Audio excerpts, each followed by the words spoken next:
it's Mobility Week here at Sean Fit for Life, and we're going into one of my favorites, what the Supple Leopard calls the shoulder spin up. Now, what we're trying to do is access the full range of motion of the shoulder every single day. This is something I incorporate both as part of my upper body warm-ups, my lower body warm-ups. I'll use it with my athletes, and I also do it daily even if I'm not working out that day.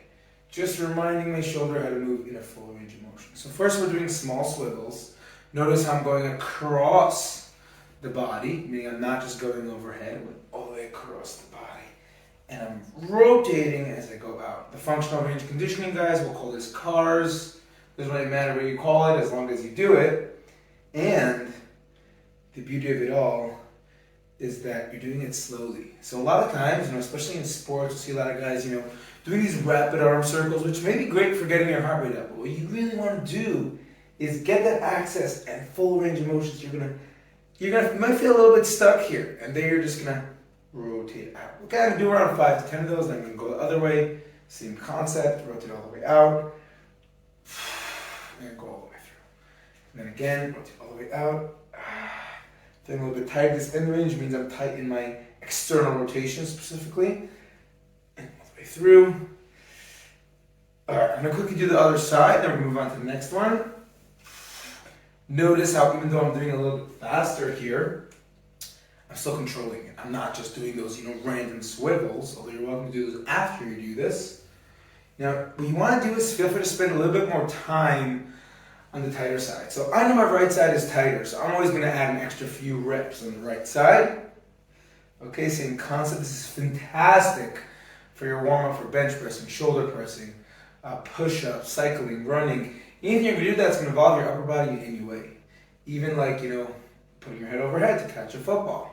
It's a fantastic way of doing it, okay? I finished with the swivels, and now I'm just going to go side to side. Now, when I go side to side, I want to make sure that I'm actually accessing my full overhead. Now, a lot of people, especially if they're lacking some range of motion, they're going to bend here. And by bending here, I'm not actually getting to that full overhead. So I want to keep my arm all the way straight, and at this point, when my arm's all the way straight, then I can go into a bent position.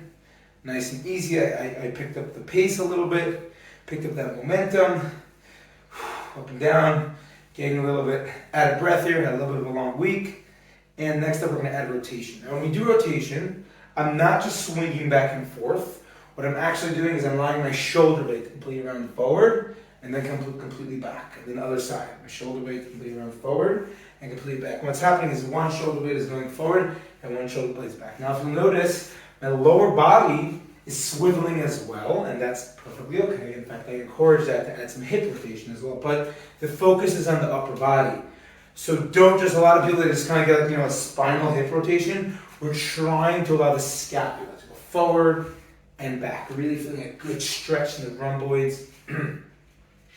Okay, I'm adding the hip rotation as well. I'm going to some open and close, getting the chest nice and open. Okay, one of the exercises you see all the bodybuilders doing in the gym, they tend to do that pec fly, right? So that's basically what you're doing. What you're actually doing is you're accessing that full range of motion in the body. So the range of motion of the chest is all the way from here, which would be in the fully stretched position, all the way forward and through. And that's what we're looking for. Nice, easy, open and close. Get to that full range of motion.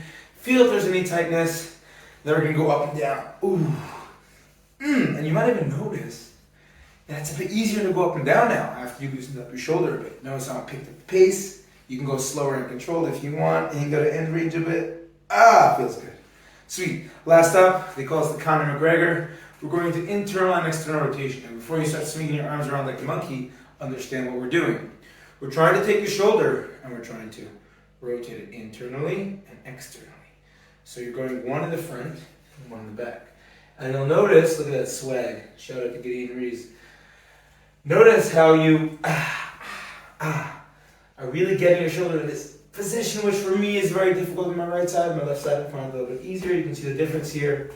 And that is a shoulder spin up. Spend around 5-10 reps in each position. Do this every day and you will see the difference.